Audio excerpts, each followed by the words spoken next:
एक कहानी, एक सफर, खाने के साथ हमारा बदलता रिश्ता। सोचो, एक ऐसी दुनिया जहां खाना, जो कभी प्यार, त्योहार और घर की खुशबू का दूसरा नाम था, अब गिल्ट, कैलोरीज और रिस्ट्रिक्शंस का सोर्स बन गया है। इसी उलझन भरे जमाने को Rujuta Diwekar age of dieting कहती हैं, और उनकी किताब eating in the age of dieting एक तरह की डायरी है। सालों के लिखे सोच विचार किए नोट, जिन्होंने पूरी जनरेशन को फिर से सिखाया कि खाना सिर्फ फ्यूल नहीं, जिंदगी का सबसे इंटीमेट रिश्ता है। ये कहानी शुरू होती है एक पुरानी उपनिषद की लाइन से, अद्यते इति च भूतानि तस्माद अन्नम तदुच्चयेते। यानी, जो तुम खाते हो वो तुम्हें भी खा लेता है। मतलब, या तो तुम्हारा फूड तुम्हें नरिश करेगा, या फिर तुम्हारी एंग्जाइटी तुम्हें कंज्यूम कर लेगी। और आज ज्यादा लोगों को फूड नरिश कम, कंज्यूम ज्यादा कर रहा है। चैप्टर 1, रुजुता का सीधा सीधा मंत्र, ईट लोकल, थिंक ग्लोबल। पूरा माहौल सिंपल है, ग्लोबल अवेयरनेस रखो, पर प्लेट में वही रखो जो तुम्हारी मिट्टी, तुम्हारा मौसम और तुम्हारी दादी नानी ने सिखाया। इस किताब का हर ऐसे, हर नोट एक ही बात बार बार याद दिलाता है, हेल्थ कोई मंडे से डाइट शुरू प्लान नहीं होता। हेल्थ छोटी छोटी आदतों का सफर है। लोकल सब्जियां, सीजनल फल और घर की फेमिलियर रेसिपीज, यही असली सुपरफूड्स हैं। चैप्टर 2, डाइटिंग इंडस्ट्री का राज, गिल्ट पे बिजनेस। रुजुता सीधी बात बोलती हैं, डाइटिंग इंडस्ट्री का बिजनेस मॉडल ही फेलियर पे चलता है। आपको गिल्ट फील कराओ, अरे दिवाली का लड्डू खा लिया, शेम।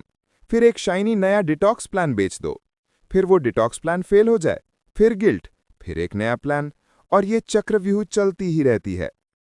हर पॉइंट, प्रॉब्लम तुम नहीं हो, प्रॉब्लम वो डाइट है जो तुम्हें तुम्हारी ही कल्चर से दूर कर देती है। अगर कोई डाइट तुम्हें दिवाली पर पूरी या होली पर गुजिया नहीं खाने देती, तो वो डाइट तुम्हारे लिए बन ही नहीं सकती। चैप्टर 3, क्वांटिटी नहीं, अटेंशन फिक्स करो। इस किताब का सबसे पावरफुल ट्विस्ट यही है। Calorie counting, macro tracking, portion weighing, ये सब एक चीज को मिस करते हैं, अटेंशन। जब तुम होश से खाते हो, बिना फोन, बिना गिल्ट, बिना जल्दी, तुम ऑटोमेटिकली सही क्वांटिटी खाते हो। रुजुता तो इतना तक कहती हैं, डीप फ्राइड खाओ, एयर फ्राइड नहीं, क्योंकि असली खाना वो है जिसमें शौक भी हो, शांति भी। Chapter 4, LST diet, local, seasonal, traditional. चलो प्लेट की कहानी पे आते हैं। लोकल, वही खाओ जो तुम्हारी मिट्टी में उगता है। जितना फूड तुम्हारे आसपास से आएगा, उतना ही तुम्हारे शरीर को सूट करेगा। सीजनल, गर्मियों का आम कूलिंग देता है, सर्दी का बाजरा वार्मिंग। नेचर हमेशा तुम्हारे साथ सिंक में होता है, बस तुम ध्यान दो। ट्रेडिशनल, मिलेट्स, दाल्स, घी, ये सब मॉडर्न सुपरफूड ट्रेंड से काफी पहले से सुपर ही थे। और हाँ, घी का स्पेशल मेंशन।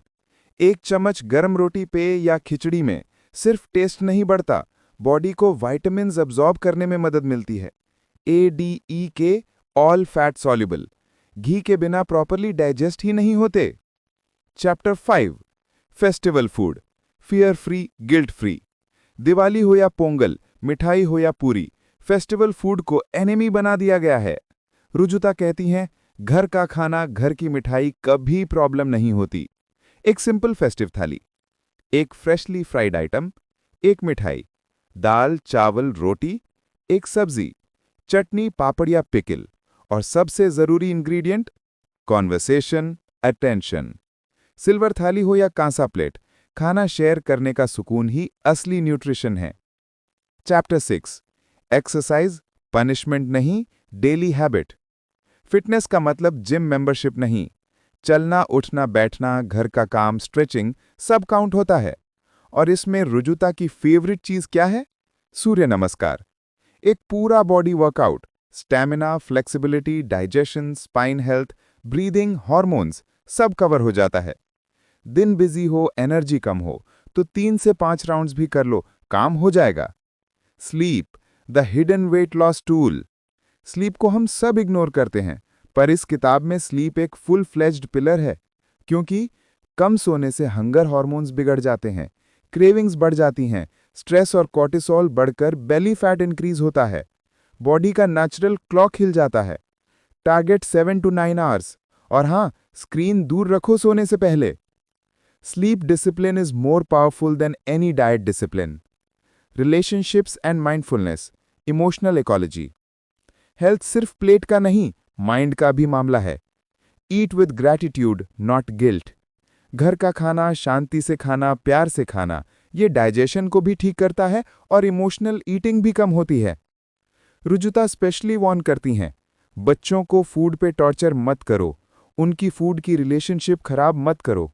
वो हमसे सीखते हैं। अगर हम गिल्ट में खाएंगे, वो भी वैसे ही खाएंगे। Chapter 9, PCOD, thyroid, diabetes, 4 pillar healing. PCOD हो, थायराइड हो, मेनोपॉज हो, ये सब वेट गेन का लाइफ लॉन्ग वर्डिक्ट नहीं। अगर तुम न्यूट्रिशन, एक्सरसाइज, स्लीप और रिलेशनशिप्स, ये 4 चीजें बैलेंस कर लो, तो बॉडी नेचुरली हार्मोन बैलेंस कर लेती है। Surya Namaskar plus LST diet तो स्पेशली हार्मोनल डिसऑर्डर्स के लिए नेचुरल मेडिसिन जैसे काम करती है। Final chapter, the Diwekar disruption. सालों से चल रहा डाइटिंग का स्ट्रेस रुजुता एक ही फिलॉसफी से तोड़ देती हैं। Health equals local food plus seasonal wisdom plus traditional recipes plus daily movement plus deep sleep. बस, इसमें कोई गिल्ट नहीं, कोई टॉर्चर नहीं, कोई डिटॉक्स, क्रैश डाइट या वियर्ड रिस्ट्रिक्शन नहीं। सिर्फ अपनी मिट्टी, अपने सीजन, अपनी रेसिपी, अपनी बॉडी और अपने इमोशंस के साथ एक फ्रेंडली ऑनेस्ट पार्टनरशिप। यही लॉन्ग टर्म वेलनेस का असली रास्ता है और यही किताब का हार्ट।